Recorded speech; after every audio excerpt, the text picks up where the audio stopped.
উত্তৰ পূবত শক্তি পৰ্যটনৰ বহু সম্ভাৱনা আছে। এইসমূহৰ জৰিয়তে দেশবাসী লাভান্বিত হ'ব। পূৰ্বৰ আঁচনি প্ৰকল্পক লৈ আলোচনা কৰা হৈছে বৈঠকত। গুৱাহাটী স্মাৰ্ট চিটি প্ৰকল্প সন্দৰ্ভতো মন্তব্য কেন্দ্ৰীয় মন্ত্ৰীগৰাকীৰ। নিৰ্বাচিত স্মাৰ্ট চিটিৰ বাবে পৰিকল্পনা ৰাজ্য চৰকাৰে কৰিব লাগিব, পুঁজি কেন্দ্ৰীয় চৰকাৰে দিব। স্মাৰ্ট চিটিৰ বাকী থকা কামখিনি কৰিবৰ বাবে এবছৰ সময়সীমা বৃদ্ধি কৰা হৈছে। মাৰ্চৰ 2025লৈ এই প্ৰকল্পসমূহ সম্পূৰ্ণ কৰাৰ সময়সীমা বান্ধি দিয়া হৈছে। কেন্দ্ৰীয় মন্ত্ৰীগৰাকী আশাবাদী যে এই সময়ত কামসমূহ সম্পূৰ্ণ হ'ব।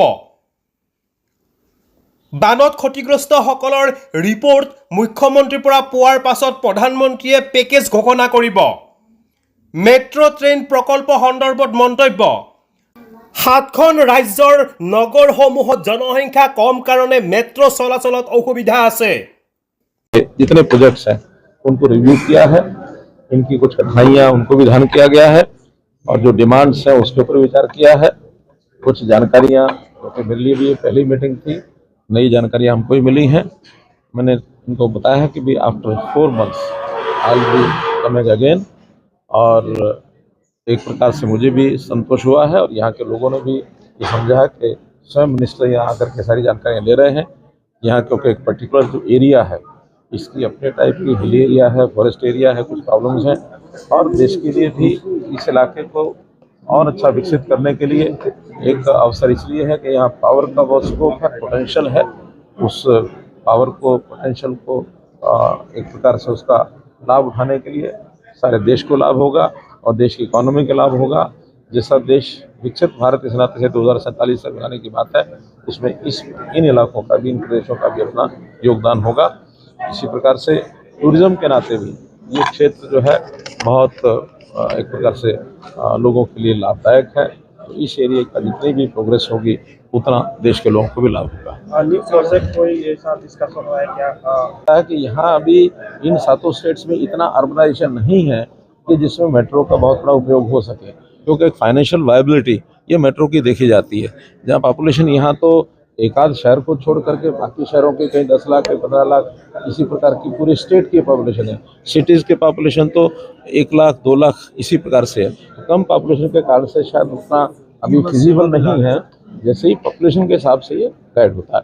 एक विषय आपके सामने और हाँ, ई बसेस का जो प्रोजेक्ट है वो शुरू किया गया है। उसमें जो कुछ बड़े शहर हैं जैसे गुवाहाटी है, जैसे कल मैं ईटानगर गया था, वहाँ भी उनका एक प्रपोजल था तो कुछ ई बसेस को आसपास के सिटीज़ को जोड़ करके ये चलाया जाएगा और ई बसेस का लाभ यहाँ के लोगों को होगा।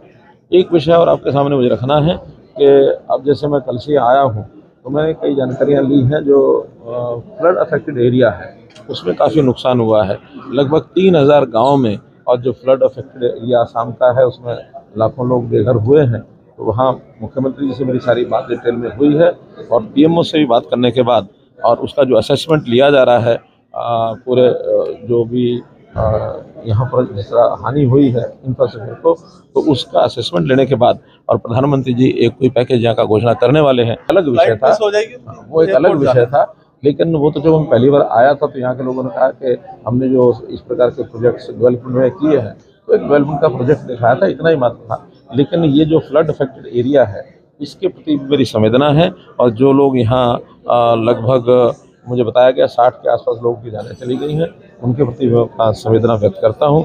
यहाँ के लोगों की जितनी भी सहायता संभव होगी उतनी गवर्नमेंट एडवाइस करेगी। प्लानिंग का प्रोजेक्ट नहीं होता है, इसलिए थोड़ा प्रॉब्लम होता है। काम जितना होना चाहिए वो नहीं हुआ है। देखिए, गवर्नमेंट ऑफ इंडिया की तरफ से तो एक बार सिलेक्शन होने के बाद जो फंड्स हैं वो उपलब्ध कराए जाते हैं, टेक्निकल नो हाउ वो दी जाती है। तो उस प्रकार से प्लानिंग सारी स्टेट को ही करनी होती है, इसलिए स्टेट का जो अर्बन डिपार्टमेंट है वो सब करता है कि ठीक है कि कहीं थोड़ा सा तेज़ी से होता है, कहीं थोड़ा पीछे रह जाता है। तो भी जो काम बचे हुए जो प्रोजेक्ट्स हैं उनको शीघ्र पूरा करने के लिए, क्योंकि उसका हमने थोड़ा टाइम पीरियड भी बढ़ाया है, अब उसको 1 साल के लिए और आगे बढ़ाया गया है। मार्च 2025 तक वो सारे प्रोजेक्ट्स उनको कंप्लीट करने हैं और मैं समझता हूँ उस समय तक सारे प्रोजेक्ट्स कंप्लीट हो जाएंगे। जो बाकी बच्चे हैं उनको भी शुरू करेंगे। ऐसे न्यू सिटीज़, इसका भी एक प्रोजेक्ट गवर्नमेंट ऑफ इंडिया ने 15वें फाइनेंस कमीशन के अंदर उसको मंजूर किया गया था।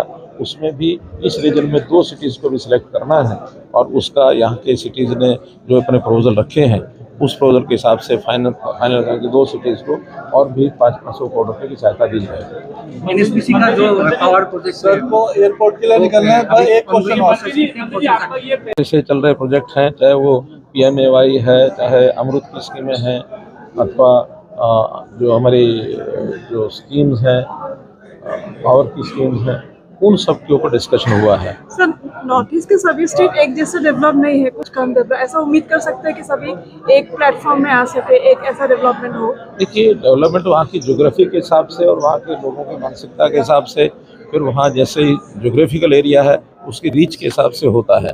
वर्षा का ये इलाका है, वर्षा बहुत होती है, फ्लड्स भी आते हैं, तो उस नाते से अलग अलग प्रदेशों की अलग अलग स्थितियाँ हैं और यहाँ की जितनी डिमांड्स होती है, यहाँ के जो प्रपोजल होते हैं, उनको उसी प्रकार से स्वीकार किया जाता है। जनरल जितने भी गवर्नमेंट ऑफ इंडिया की जितनी स्कीम्स होती हैं वो तो सब जगह लागू होती हैं, लेकिन ये क्षेत्र विशेष प्रकार का क्षेत्र है, तो इनकी अपनी डिमांड्स को भी ध्यान में रख करके सब किया जाता है। गुवाहाटी का स्मार्ट सिटी का जो प्रोजेक्ट था बहुत न्यूज डेस्क रिपोर्ट इत्यादि A to Z।